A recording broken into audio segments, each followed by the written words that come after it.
What's going on, everyone? Welcome on into a live Cleveland Browns report. Matthew Peterson here. Sorry for being even more than a little late, 15 minutes late. We had to adjust to a bit of a new schedule this week, moving from Monday to Wednesday. Ultimately, the Monday live was just not really working out solely because we couldn't go live in the morning on Monday because we have some other work to do at Chat Sports involving our partnership with Amazon. So if you have an Alexa device, say, play the Cleveland Browns Blitz. But because of that, I felt like, we kind of missed the window for Monday morning live. So let's go live another day. Wednesday kind of made the most sense for my and Reed's schedule. And then we today just kind of, not forgot, but didn't budget enough time with the new live coming on Wednesday. So my fault, my apologies. We are live now with a lot to talk about on today's episode. We're also going to be peeking in on the Guardians game. They are trailing 3-0 right now to the Tigers in a 1-1 series in the top of 7. But shout out your city for me. Let me know where you're tuning in from. We got 100 people watching already, so I appreciate the early birds for getting the worm. But let me know where you're watching from because it has not been a fun season so far. But we're going to try and keep morale up a little bit here around these parts. So get in the chat right now. I'm giving shout-outs to everyone as I got AFX Apocalypse in the house. Good to see you. Andy is in Asheville, North Carolina. Andy, I hope you are doing well or as well as one can in that part of the country right now. Bill Hawk is in the chows. Bill, it's awesome to see you, man. Go Brownies, Bill. Josh, I knew you're from Michigan. Didn't know if you were going to be a Tigers or Guardians fan. So, Josh, why Browns and not Lions if you're Tigers and not Guardians? You got to fill the gaps for me a little bit there. Mr. G is in Dallas, Texas. Mr. G, how am I doing? I'm doing pretty well. I don't like being late. I'm a very punctual person as a, more than just a Browns Report host, but as an actual human being. I like being on time. I'm one of those, if you're not early, you're late people. So when I'm late to my own show, I'm very, very frustrated with myself. But outside of that, we're doing pretty well. Troy, plus I'm going back to my old stomping grounds this weekend, going to Knoxville for the Tennessee-Florida game. Have not been back to Knoxville since 2021. It's just very difficult to travel in the fall with this job because I have to be back on Sunday morning. So I'm so excited for my 5:30 a.m. flight from Knoxville back to Dallas. Christopher is in Warren. We got the UK in the house. Terry's in Dayton. Josh in Michigan. Lakewood's in the house here. Chris is in Columbus. Terry is in Dayton, Ohio. Scott is in Florida, or I think Scott's in Florida. Hawaii here. West Virginia. David from Michigan, but Cleveland and Ohio State all the way. So with that being said, we can kind of switch gears a little bit before telling everyone, Reed, about our sponsor. Who gives the Browns a better chance at winning? For me, this is what it really boils down to. If you want to bench Deshaun Watson because he hasn't lived up to the contract, he hasn't lived up to the draft picks, I fully understand that emotional reaction. I'm more interested in who gives the Browns the best chance at winning. And after week 5, the case can really be made for Jameis. Because in week 4 in the loss to the Raiders, it's hard to pin that on Watson, right? Bad drop by Amari Cooper. Holding call wipes away a go-ahead touchdown. I don't see any reason to believe that Jameis would have won that game. Week 5, there are a lot of bad plays from Watson. Some big misses, big missed opportunities. You can really make the case for, even though the offensive line's not great, the running backs aren't playing very well, the receivers are dropping balls. There are one too many instances where Watson just doesn't throw it to an open guy for either a big first down like Jordan Akins, the decoy, Jerry Jeudy open in the end zone for a touchdown. But Watson's had this bad habit of holding onto the ball too long and taking sacks. So while you're getting your replies in the chat, I'm going to fill everyone watching in on our wonderful sponsor, which is Game Time. Game Time has an awesome feature called Game Time Picks that makes getting tickets to see your favorite teams play live even easier. Game Time Picks filters out the fluff to show you only incredible deals on great seats, so you don't have to waste time searching through thousands of tickets. One thing I really like about Game Time is they offer the Game Time guarantee. If you find tickets in the same section and row for less, Game Time will credit you 110% of the difference. So take the guesswork out of buying tickets with Game Time. Download the Game Time app, redeem code CHATSPORTS, and get $20 off your first purchase. Terms apply. Again, create an account and redeem code CHAT Sports for $20 off. I put all that information in the comments and description of today's video. Download Game Time today. What time is it? Game time. Circling back to, we'll just kind of put a bow on this one here. Who gives the Browns a better chance at winning? Winston or Watson? The tough thing that I don't think anyone is really ready to accept is, why did we think Jameis is this all-pro?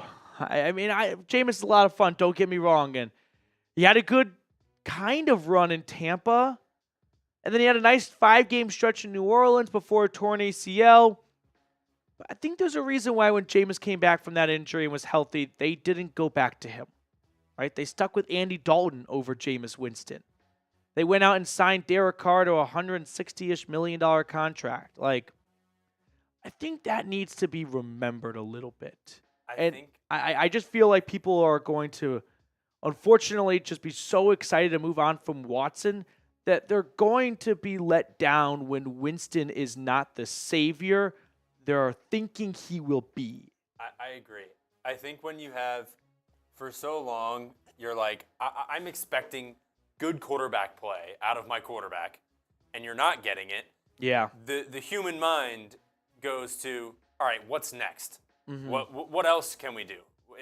When continued bad play, it keeps happening, you're like, all right, what else is there?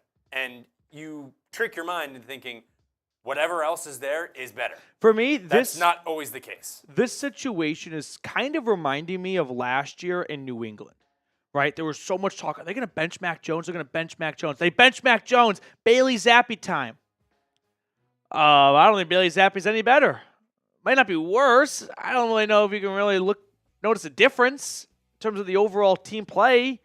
So they go back to Mac Jones. That was no better. So at the end of the day, it's is it worth having the conversation? Yeah. Do I think it's going to change much? Not really. That's the scary thing. The Las Vegas Raiders are doing that right now. Yeah. Everyone thinks that Aiden O'Connell is the savior, and because he had a couple good plays last year. So I don't know. It's just so tough. If they do play Winston, and we see, the season's basically cooked. So Josh with a $5 super chat. Has Deshaun Watson let the Browns down, or have the Browns let Deshaun Watson down? Coach Stefanski has had success with so many other QBs, so just an absolute bad match. I think Watson let the Browns down. I understand, and this is something I was, back in week 1 and week 2 really beating the drum of hey, Watson's not playing well, but I think there are bigger issues like the offensive line and the drops. And while those haven't completely gone away, there are just too many examples of Watson failing the offense more than the offense failing Watson from week 5. And that's kind of the NFL. It's a week-to-week league, so whatever happened in the last week, we act like that represents the entire season in a lot of ways.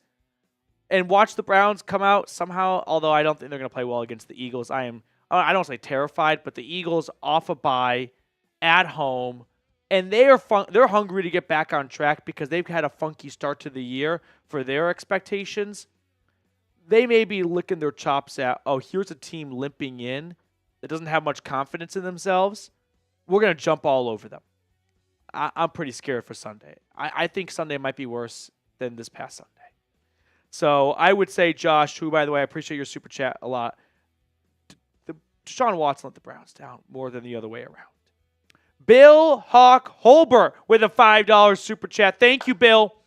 Winston 100%, but if they are smart, then they will look at the free agent pool. Also, I'm from the west side of Cleveland. Bill, appreciate you tuning in and supporting the channel. Are we talking for the remainder of this year or next year in terms of quarterback options? This year, I know that they had success with Joe Flacco off the couch. That is pretty rare, and there's not really any great quarterbacks sitting at home. Joe Flacco isn't anymore. He's with the Colts. So yeah, it's hard to keep trotting out the same product the first 5 weeks and expect to change. So part of you just wants to try something different because it ain't working right now, and a lot of it can be placed on Watson.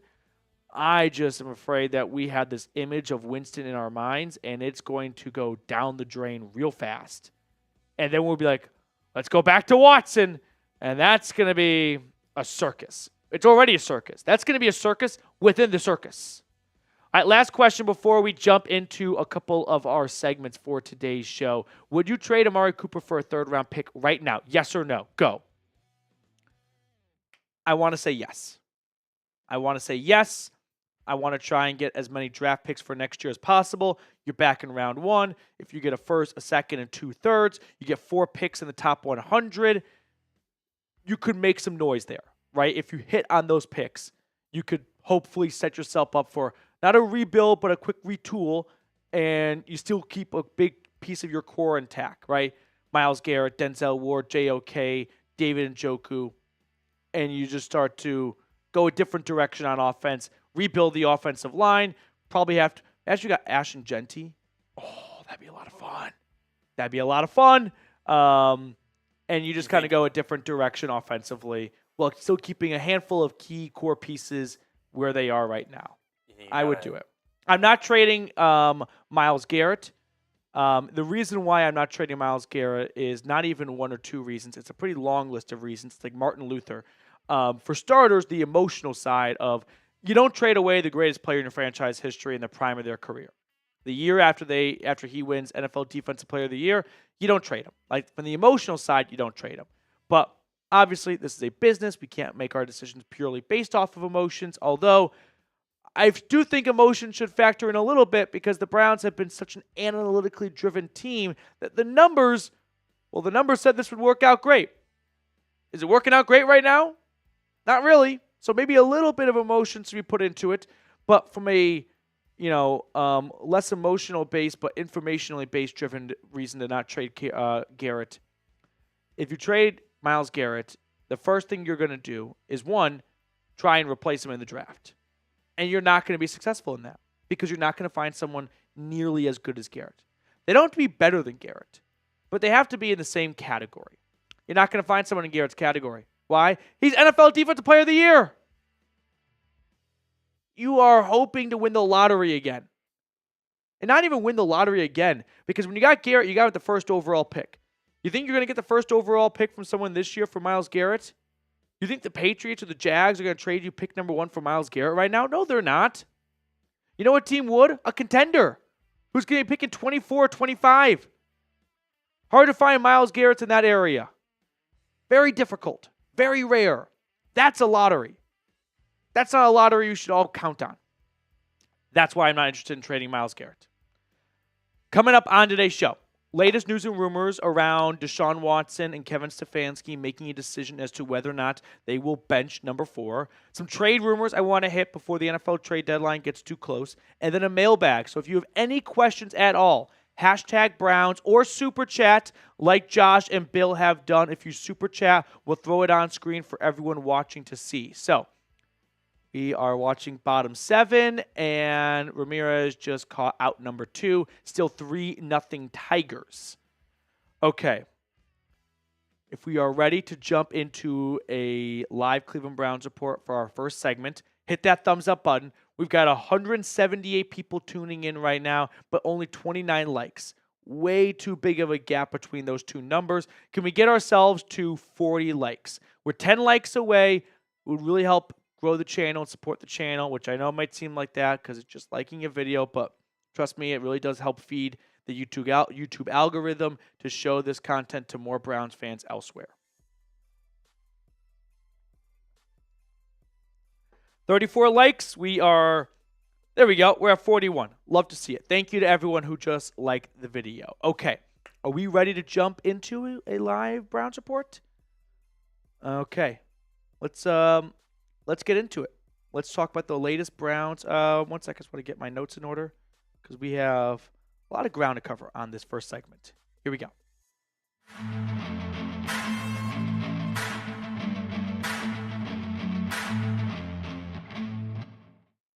I want to talk about the question that all Browns fans have been asking over the last couple of days.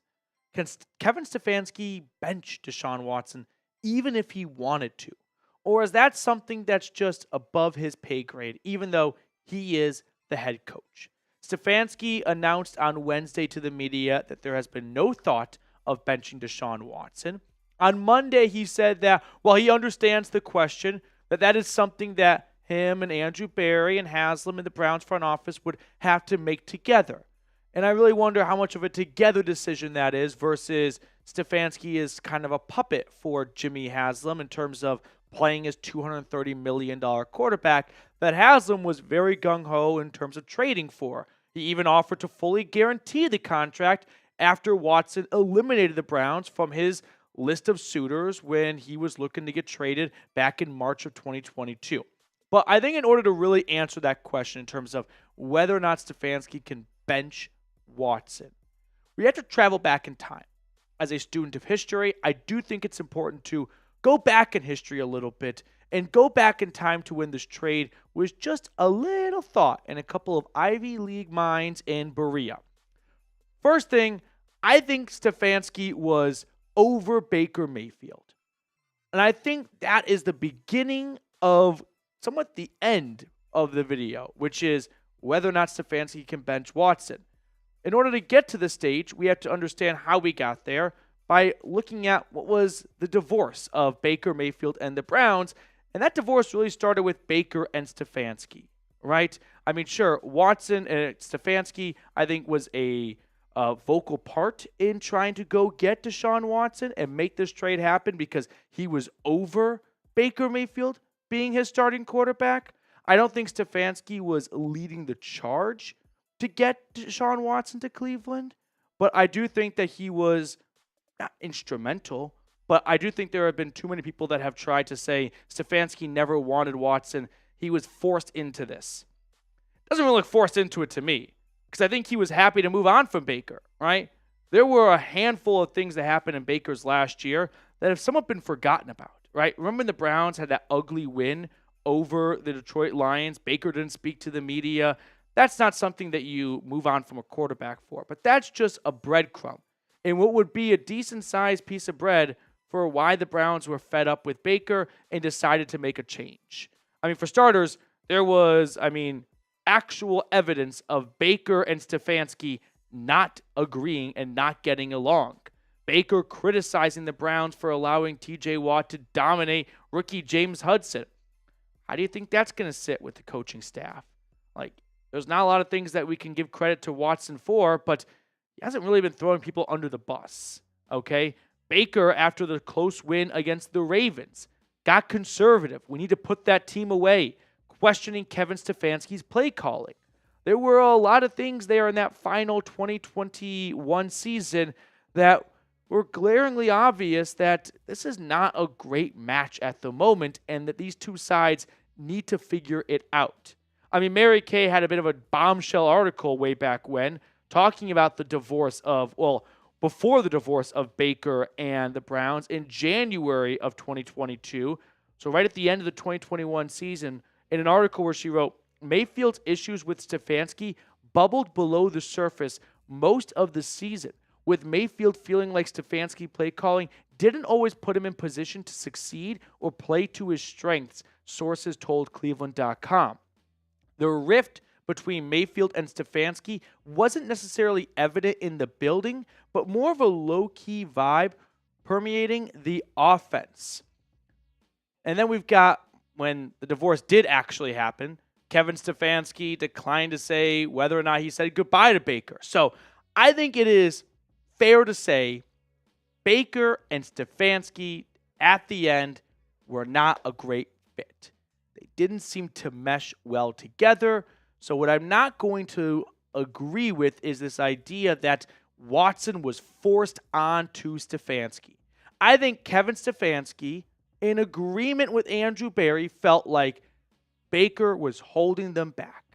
I think there is this overarching thought from the rest of the NFL landscape and from some Browns fans that we should just be happy that the Browns had a quarterback that could help them win a playoff game and should not try to push for anything more than that. Andrew Berry and Kevin Stefanski did not take this job just to get the Browns out of the gutter of the NFL and accept being average. They took this job to win the Super Bowl. And they felt like they could not do that with Baker. And I understand from the rest of the NFL's point of view that we're talking about the Cleveland Browns here, the team with all the different quarterbacks on the back of that one guy's jersey, and you've got one that helps you win a playoff game. Why would you ever move on from him? And for the Browns, that might make sense to other teams, but to other teams that weren't in that same boat, that didn't have all those quarterback issues, if they had a quarterback they felt was holding them back, would anyone criticize them for moving on? Not nearly to the level the Browns got for moving on from Baker. So, yeah, Baker's looking great right now in Tampa, but I don't think Baker is the quarterback he is in Tampa if he does not get that big slice of humble pie after the way he kind of bowed out of Cleveland in his last season there with a couple of not so great public comments on his coaching staff and the way he struggled in Carolina and LA before signing a cheap one-year contract to reinvent himself in Tampa. So credit to Baker for doing those things, but I think Baker coming out of college kind of thought, kind of the shit. I mean, I'm a Heisman winner, the first overall draft pick. They should conform to me. And in some ways, yeah, you should build into your players' best strengths and whatnot. But not act like you were going to get a statue that quickly. So for the Browns, I think they felt Baker held them back, and let's go and make an improvement.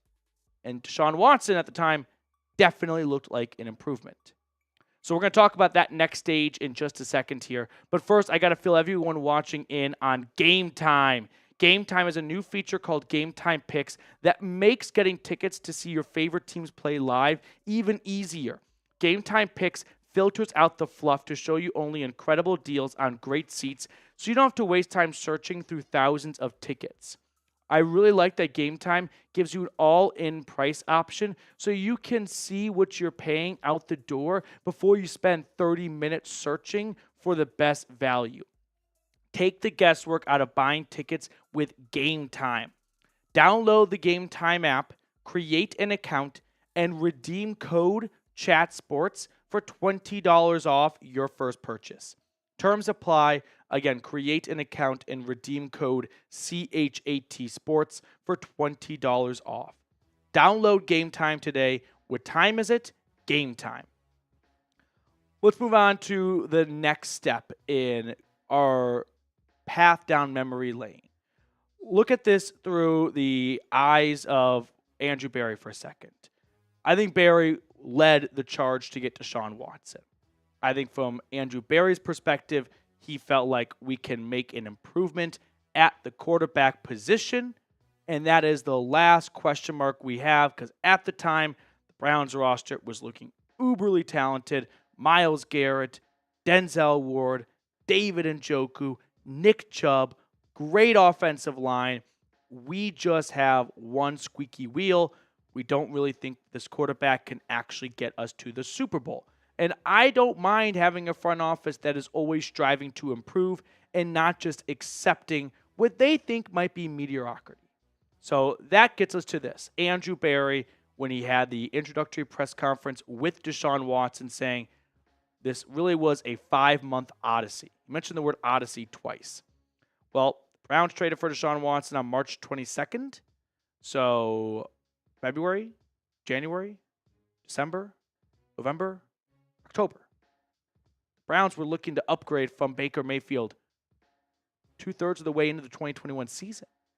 Like, this was something clearly Andrew Berry's staff was looking at well before the season was ended. So, yeah, I don't think Stefanski was the number one culprit in going after Watson because he was busy at that time focusing on his team and trying to get something out of the 2021 team after a year where they won a playoff game in Pittsburgh. But in the eyes of Andrew Berry, he probably felt like we are just a quarterback away from really having a team that can win multiple playoff games, not just be a team that has a great 2020 season, knocks off the end of the Big Ben era in Pittsburgh, and we're content with being a team that occasionally wins 10 games, make the playoffs, maybe win game, maybe not, and then try again a few years later. Stefanski, I don't think, though, was resistant to getting Deshaun Watson. Okay? I mean, let's go back to this article from Jason Lloyd via The Athletic in March of 2022. Most of the rest of the meeting was devoted to Stefanski and Watson. Stefanski brought an iPad loaded with film clips. The Browns cut up all of Watson's RPOs from the 2019 and 2020 seasons and organized them by what the Texans did most in areas where Watson excelled.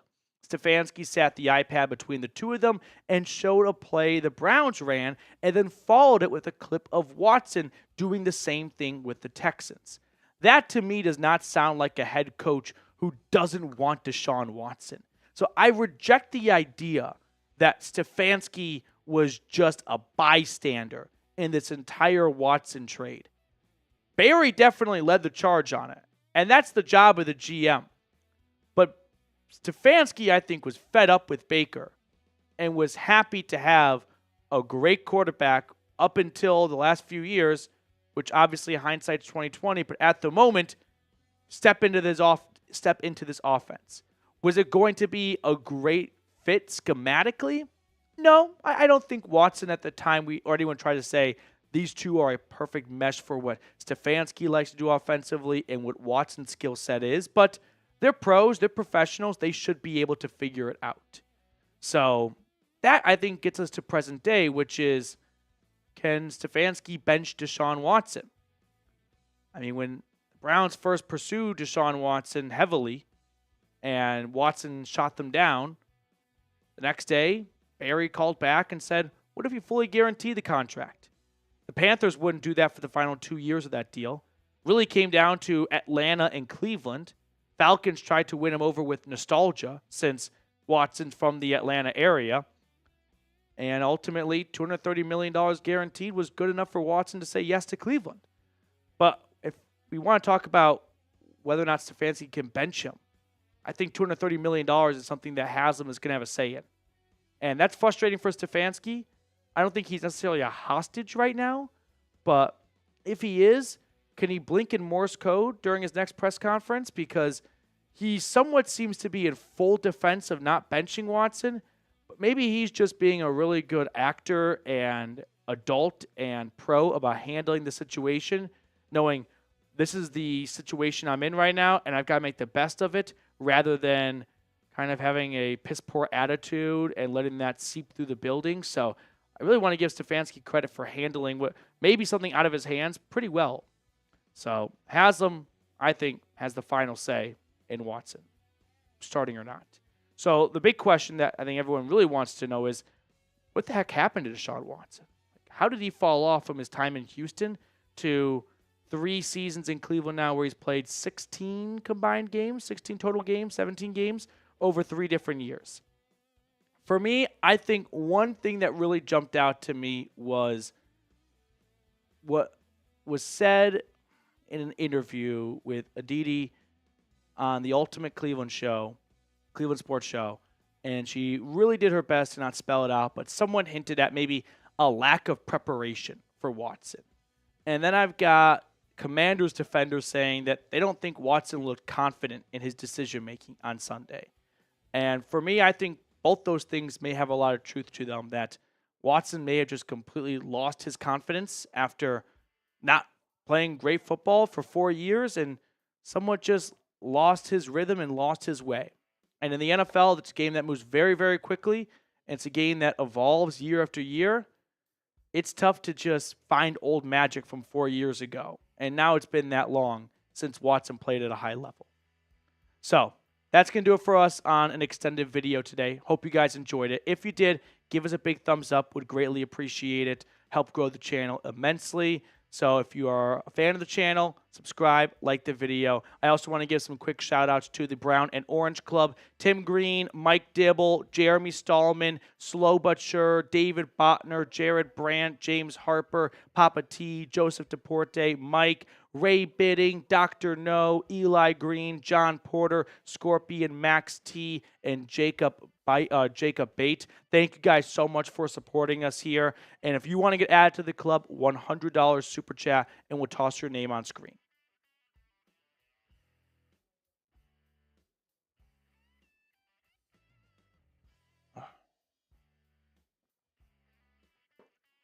Yeah, the Browns definitely miss Bill Callahan right now.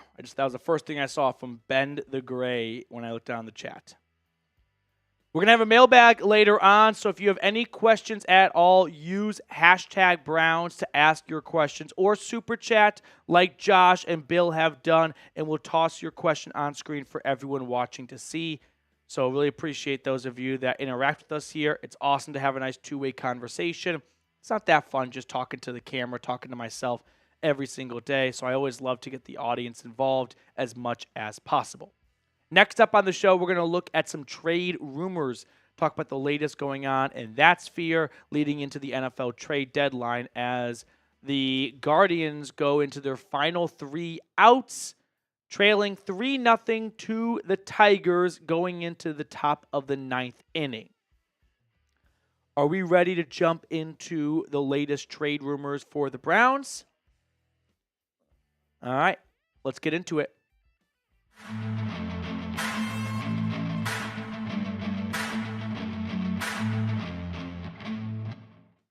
What's going on, everyone? Welcome on in to the Cleveland Browns Report by Chat Sports. Matthew Peterson here, breaking down the latest trade rumors around the NFL and how they may be related to the Browns. So let's start things off by looking at the most popular trade rumor involving Cleveland, wide receiver Amari Cooper. What is the latest on this front? The latest is we still have a ways to go until the NFL trade deadline. That is November 5th. I don't believe Andrew Berry truly wants to accept defeat on the year, and trading Amari Cooper would surely be a sign of doing that. But I do think that Amari Cooper is playing not just, out of the ordinary. I think we are seeing something similar to his time in Oakland before he was traded to the Cowboys back in 2018. The numbers are not good this year, but the offseason trade rumors, well, I don't want to believe can really contribute to something like this. It's hard to ignore that as a possibility with how bad of a start Cooper's had to the year outside of one game. But look at the Amari Cooper 2018 stats when he opened up the year with the Raiders through the first 6 weeks, 280 yards and 1 touchdown. Then he goes to the Cowboys, and the trade rumors are behind him, and he balls out 725 yards and 6 touchdowns in 9 games. So it's hard not to look at this as, well, Cooper's kind of been in this situation before, and we saw how it unfolded. He didn't really like being the center of trade conversations, which he was involved in before the season with Brandon Ayuk. And as a result, I don't want to say he is sabotaging himself. That's certainly not the case here. He wants to get another contract. He's in a contract year. But maybe it's just tough mentally to put that behind him. He may say otherwise, but the numbers say differently. And now we look at a team like the Chiefs, who, by the way, just got dealt some bad news earlier this week. Rashee Rice is indeed out for the season with an LCL injury, I believe it is. They're already down Hollywood Brown for the entire year from a preseason shoulder injury. So Amari Cooper to Kansas City has to be catching Brent Veach's eye right now because his depth chart is led by Juju Smith-Schuster, who sucks. Xavier Worthy is a fun, I want to say gadget because that feels like a little bit disrespectful for his skill set, but he's kind of been a better running back than receiver for them in a lot of ways. So if I were Andrew Berry and I was called by the Kansas City Chiefs to give Amari Cooper for a 3rd-round pick, I think long and hard about it. You're sitting at 1-4 right now. It does not look like this is a team that's going to turn it around. It'd be one thing if they were 1-4, kind of like how the Bengals are 1-4, where some of their losses were not good, like week 1 against the Patriots, but then you got a tough overtime loss where your holder just mishandles a snap, and that leads basically to a Ravens win. Now, the Browns' losses have just been butt kickings. This does not look like a team that's anywhere near figuring it out. So a 3rd-round pick, if that's even an option for Cooper, how could you not be inclined to take it? How could you not be inclined to at least try and get some assets for what's going to be a very important draft next year? Now, my fear is Andrew Berry does not have a great track record at drafting. Now, in his defense, he has not had many 1st or 2nd-round picks to use, and that's usually where you get your best players from. But still, you got to make something out of rounds 3, 4, and 5. That's where the draft is made. And Barry in those rounds has missed more than he has hit. Next trade rumor, Andre Dillard, the former first-round pick for the Philadelphia Eagles. He is now with the Green Bay Packers as a backup swing tackle. And I came across a CBS Sports article which listed the Browns as a potential trade candidate to go after Andre Dillard. I don't think the Browns are going to be buyers. I'll just say that right now. But we have seen Andrew Berry make surprising, unexpected moves. Like, we didn't think he'd bring back Cade York, so we can't completely eliminate anything. I think it's a very slim chance. The only way I see the Browns trading for Andre Dillard is if they look at Dillard as a player they think is good and could get for cheap and could be a head start for them to replace Jed Wills or Jack Conklin if they expect to move on from him this upcoming offseason and get Dillard in now. Now, the argument I would say to the other side is, why don't you just wait to sign Andre Dillard in the offseason? Because it doesn't look like the Packers are going to be dying to bring back a swing tackle who hasn't played for them. And also, he stinks. Like, do you remember last year when the Browns played the Titans? Myles Garrett picked on Andre Dillard all game long. He didn't even get to play the entire season because he got benched, and he still managed to surrender 12 sacks. But the Browns' offensive line might be in for a major shakeup in a couple of months when the offseason gets here. Look at the cap hits. If Jed Wills comes back, he'll be the cheapest one after Ethan Posick of the bunch. But Tonio and Teller are going to be two expensive guards and older guards. Jack Conklin, going to be older and expensive and somewhat injury-prone tackle. So if the Browns plan on really blowing up this offensive line, maybe they look at Dillard as a guy they can bring in now, kind of get a head start on him being with the team, and look at him as a cheap, like, rental or short-term player at one of the two tackle positions. We're going to look at the other three trade rumors in just a second, but if you are looking for a Browns YouTube channel to join that gives you free daily content like we do here, consider subscribing to the channel. We are closing in on 40,000 subscribers, so I really appreciate everyone that's already joined the channel. If you have, hit that like button and help us continue to grow. But if you're looking for a free Browns YouTube channel, hit that sub button. Moving on to our third trade candidate, Za'Darius Smith. Similar to Andre Dillard, his name popped up in a CBS Sports article as a potential trade candidate for the Browns. They had him going to the Detroit Lions. Now, the Browns, of course, traded for Smith about a year and a half ago. What's that? May 2023. After the 2023 season, they brought him back on a 2-year, $23 million contract. He hasn't made too many big splash plays yet this season, but he's still a very productive and efficient edge rusher. Pro Football Focus ranks him 45th out of 113 qualifying pass rushers, defensive ends, edge rushers. And this year, he's up to 3 sacks, 2 tackles for loss through the first 5 games. And plus, we know, pass rushers at the NFL trade deadline is crack cocaine to an addict. Like, that's what teams contending are looking for. And they will often overpay for a pass rusher if they feel like we are one rotational edge rusher away from having a complete defense. I think for Za'Darius Smith, this is something that probably you wait on until November 5th. Hope that he can improve his own market because he's 30-plus years old. He's going to have a decent amount of money left on his contract for this year and next year. So teams may not be rushing to trade for him right now, but if he puts together a couple of big games here going into the trade deadline, he could improve his value from maybe like a 6th to a 4th, a 5th to a 3rd, something like that.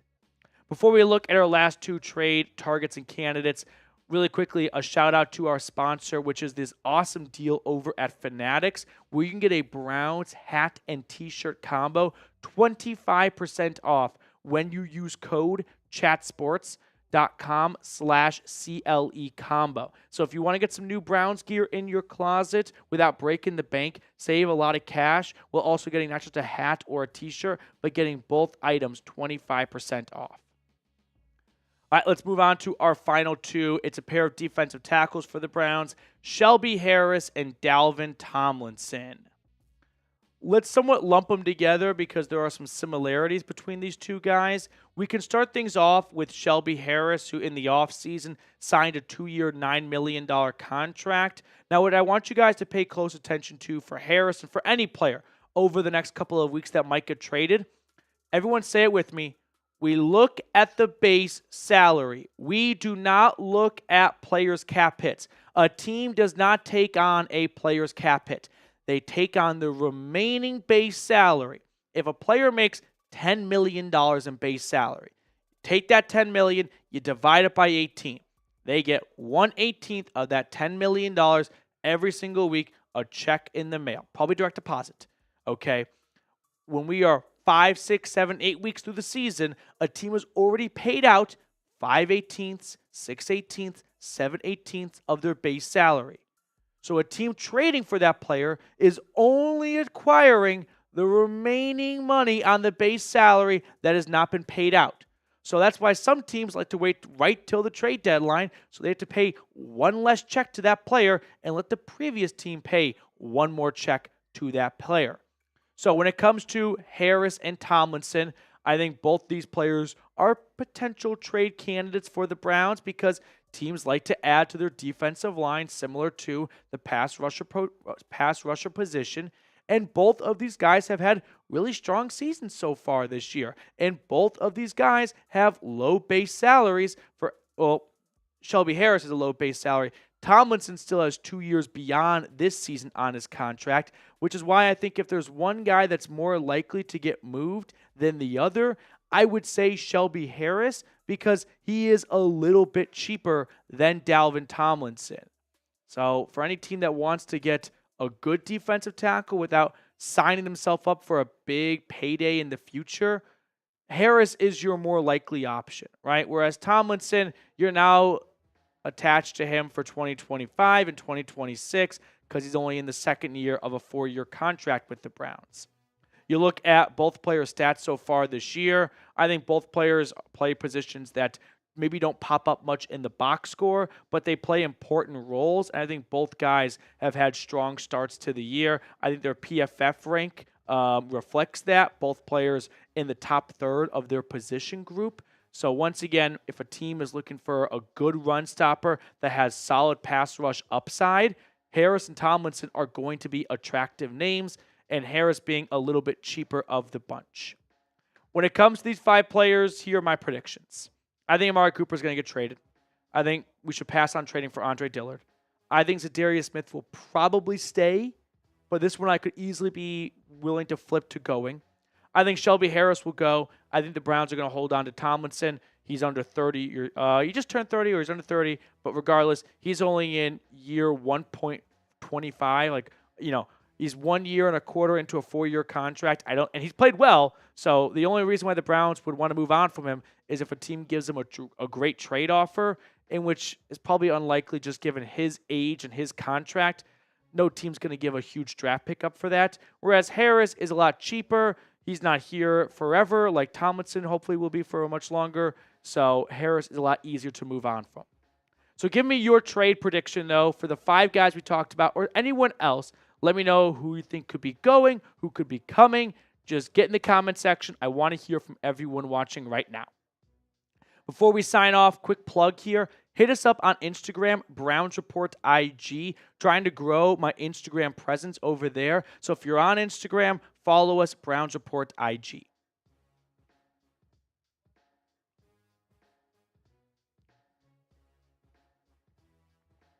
I saw a couple of Super Chats roll in, including a very first time Super Chat from AFX Apocalypse.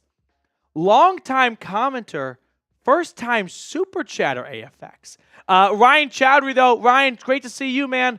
Jalen Milroe. I like it. Short and sweet. Don't really know if I like the pick, though. We have more college football to watch before we make conclusions on this quarterback class. Not crazy about Milroe, though, in terms of his translation to the next level. Not completely on board. Ryan, I do appreciate your super chat, though. Josh, We got Nico Iamaleava, 2026. That's all. After the way he played against Arkansas, I'm going to need to see a little bit more from Nico. We got Drunk and Honky, by the way, with a $50 super chat. First, though, AFX Apocalypse with a $5 super chat. AFX, first-time super chatter. Thank you so much, man. You realize if we bench Watson, he will not return to the Browns. I feel like his ego will be way too big, and he will then leave the team. Is that a problem? I got news for you guys. Maybe just news for AFX. Who, by the way, thank you again for the super chat. Deshaun Watson's football career is done when he is done with the Browns, or when the Browns are done with him. What team's going to sign him? He hasn't played well. He's got a lot of baggage. Why would anyone sign him? Really? Watson's going to be done at football at the age of 30, 31, if this is his last year with the Browns.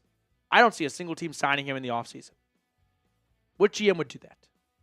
AFX, thank you so much for your super chat, though. Really do appreciate it. Been a long time coming. Drunk and Honky with a $50 super chat. Drunk and Honky, thank you so much. Lifting the morale a little bit for a 1-4 ball club. You, my friend, are not overpaid like all this roster and management. I do appreciate that. I think this is a compliment.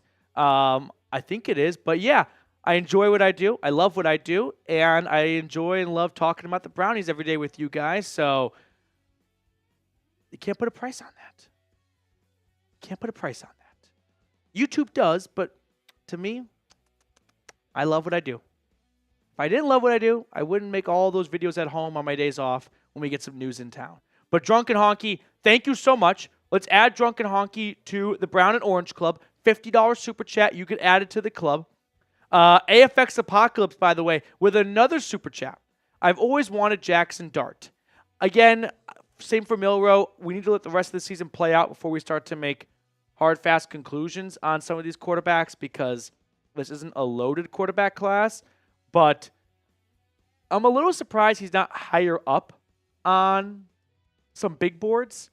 I think it's just a product, of a Mickey Mouse offense from Ole Miss that people don't think is going to translate well to the NFL. Who was the Ole Miss quarterback? Matt Corral. He was on the Panther. Like, he stunk. He never made it in this league. So I think Jackson Dart might fall into the same bucket. But AFX, thank you so much again. Really, really do appreciate it.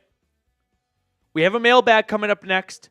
So hashtag Browns or super chat, like all these super chats, we'll toss into that mailbag. Corral was never given a chance. He was. He had, at one point, he had Baker and Sam Darnold stinking so bad, they still did not go with Matt Corral. It doesn't get more of a better chance than that.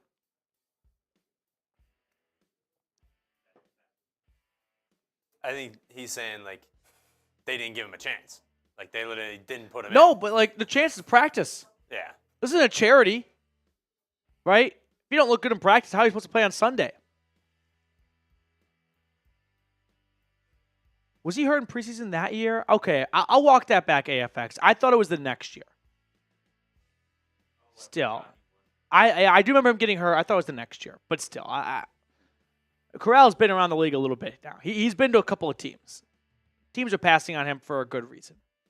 All right, I do appreciate, though, your Super Chat, AFX, and Drunken Honky. Josh has reached his question limit.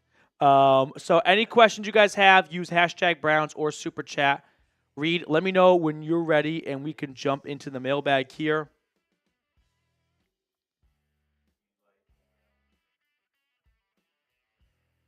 Will Martin fires Stefanski. No. The guy has proven that he is a qualified NFL head coach. I feel like some Browns fans have just learned, from birth, to say fire the coach. Just because things aren't going well right now, it doesn't mean fire the coach. I'll tell you this. Kevin Stefanski gets fired, he's got a job very quickly. Very quickly.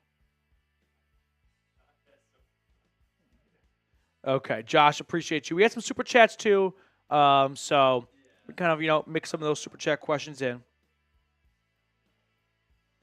You want to talk about taking Stefanski's play calling away? Yeah, that's a conversation worth having. Like, I don't think it's been out of this world great given the limitations from the offensive line. I don't really know what play caller is going to make Watson throw to the open player, though, and not hold on to the ball forever. Right? Anybody with Ken Dorsey in that situation? No. Ryan and Cool Guy getting a couple of questions in. Okay. Yeah, Ty Mance, all Watson's fault. Cut him. Here's the tough thing. That cap hit. Yikes. I don't know what you do with the cap. I don't know what you do. Okay. That is a tough question that I am not qualified to answer. Are we ready to jump into a mailbag? Okay, here we go. Here we go. Mailbag coming up in just a moment. Any questions you have at the last moment, super chat. You'll skip the line and you'll get right on screen.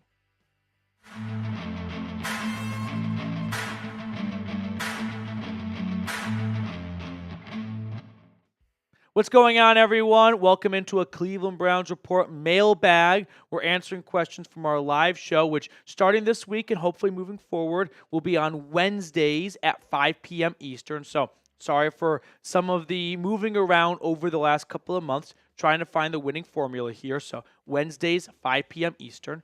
First question coming in from Really Bigfoot, which I think there was like a somewhat legitimate Bigfoot sighting recently. Would the Browns consider trading? Oh, Nick, I should have pre-read this one. No. There's a couple of reasons why. One, what team is going to trade for Nick Chubb without having any of their medical staff be able to examine him before the trade, right? Two, I don't think the Browns, who are desperate for some points with the fan base, would trade Nick Chubb.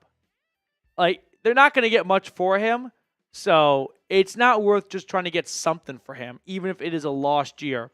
I would turn down, if I were the Browns, like you turn down the 5th or the 6th or the 7th because that's probably all you're going to get for a running back coming off that injury with no ability for the opposing team to look at his medical history or, do a physical on him and all that stuff. Just pass on the day 3 draft pick and don't force the fan base to burn down the entire facility out of anger for this season and then trading Nick Chubb on top of it. So I'm hoping that everyone just says no to this question, but no, I'm not interested in trading Chubb whatsoever. Sure, if you got a first, that'd be awesome. You're not going to get first, you're not going to get a second, you're not going to get third, you're probably not going to get fourth, and you're probably not going to get a fifth. He's got it's an expiring contract. He's coming off a major knee injury. What team is going to give a serious pick for him? And if they do, I still think it's just not worth pissing off the fan base even more. Tim Green, can't blame anyone but Haslam and DePodesta. Time to start eating your hat on the worst trade ever. Yeah, I mean, this was a trade that if you really go back to like when it happened, it was so fueled by the analytics of what Watson was able to do in Houston and how the Browns roster was ready to roll. And they felt like Watson would be an upgrade over Baker. And obviously, with hindsight, it's great. But what they probably didn't account for would be the lack of confidence, the lost confidence from Watson, which I think we're seeing right now.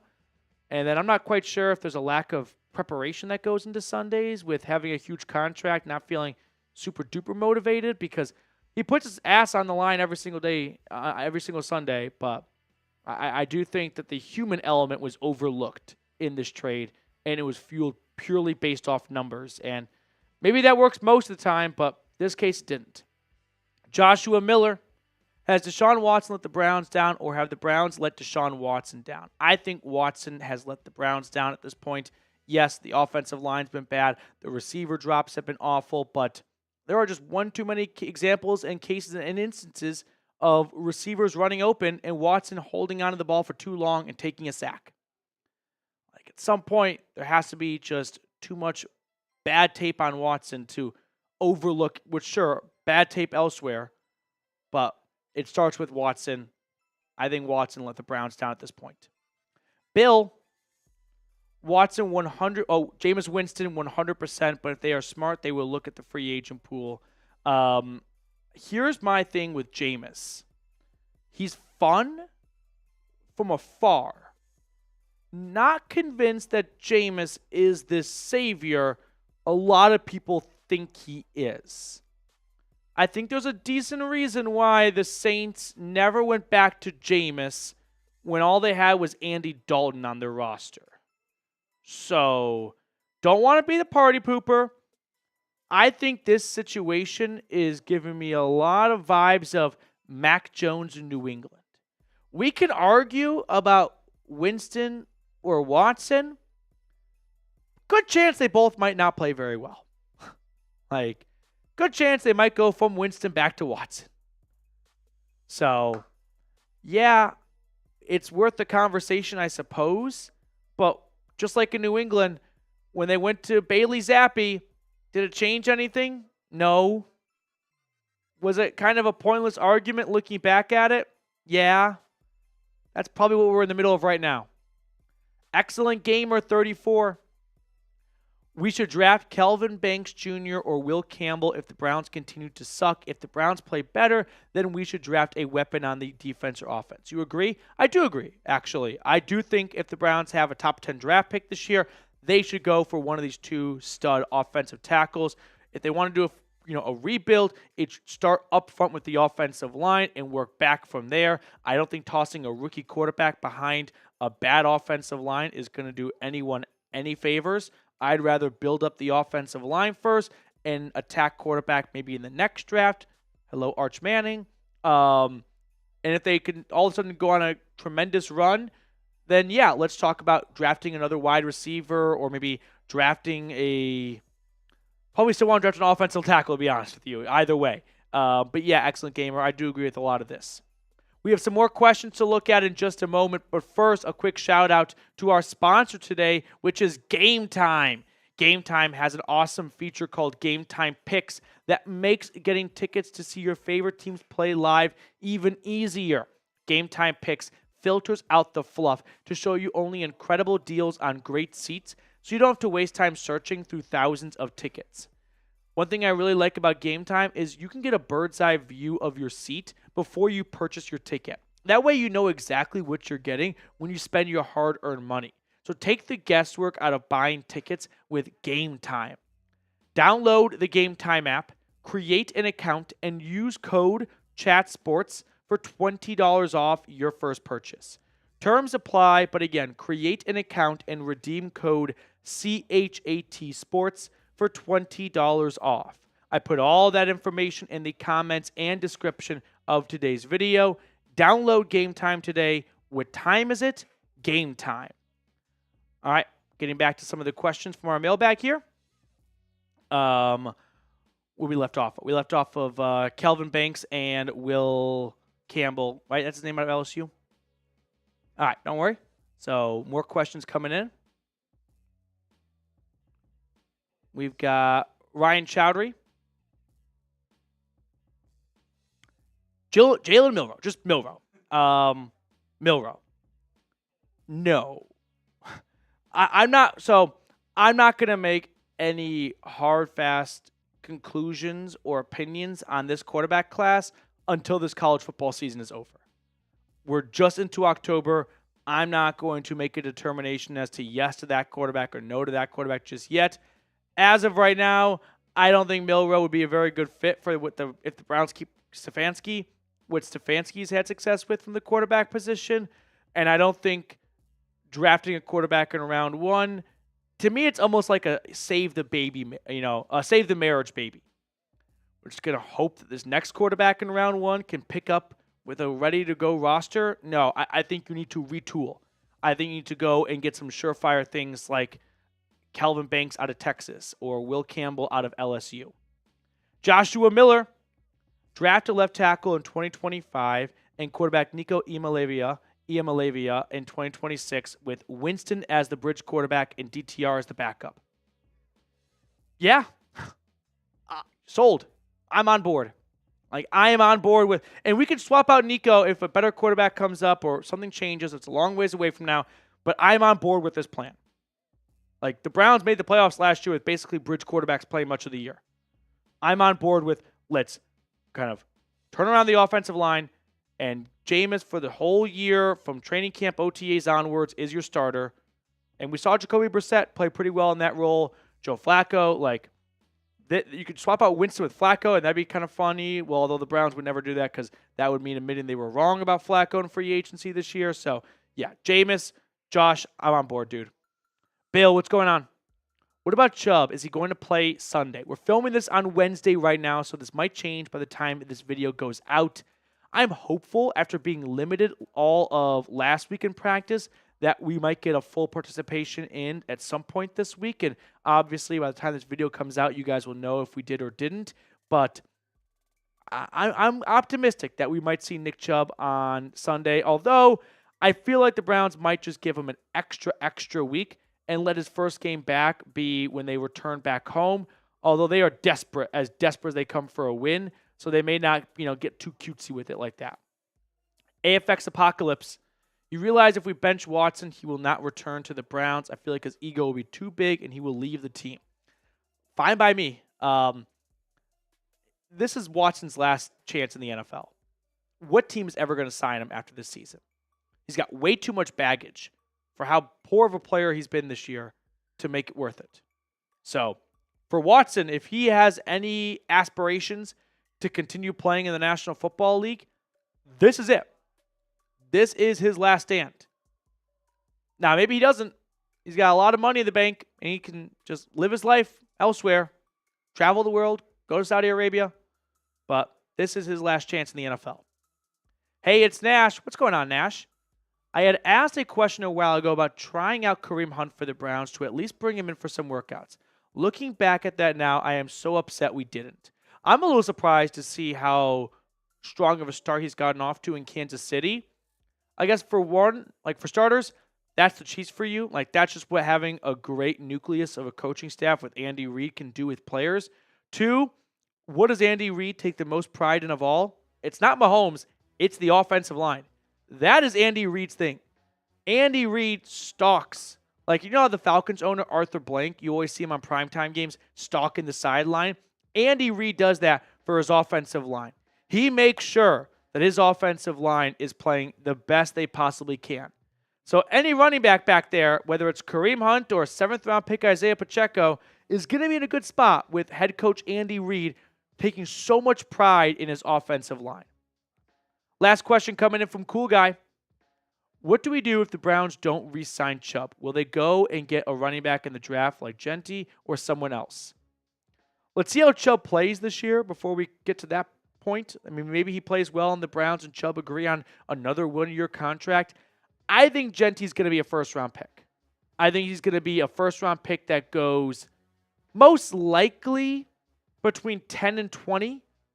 Maybe he sneaks in the top 10 like Bijan Robinson did. But ultimately, I think he's going to be a first-round pick. And I don't think the Browns will be in a spot where they can afford a luxury like Ashton Genty out of Boise State in round 1. So for me, I don't think this is going to be the Browns' selection in round 1, and I think he is going to be a round 1 player. All right, that's going to do it for us on today's episode. Thank you guys so much for tuning in. If you have not subscribed to the channel yet, make sure to do so. And also, before we go, I do want to get a quick pulse check, we'll call it, on this Sunday. Who you got? I have picked the Browns every single week this year.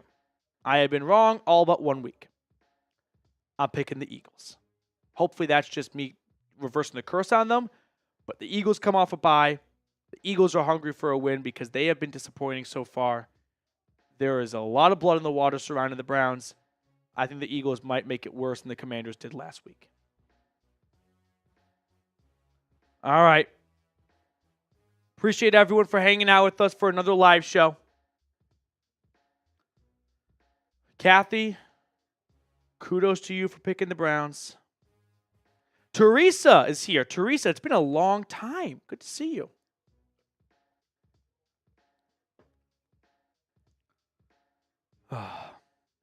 It's bad. That's what I kind of want to end it with, I guess. It's bad when you can't even talk yourself into winning on Sunday. I saw there was a question, but we had talked too much about the quarterbacks and everything.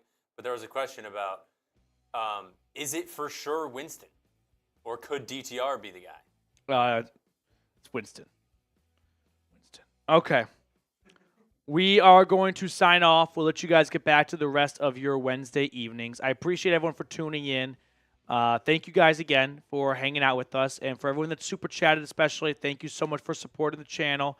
Everyone else, I love you guys. We'll see you all throughout the week.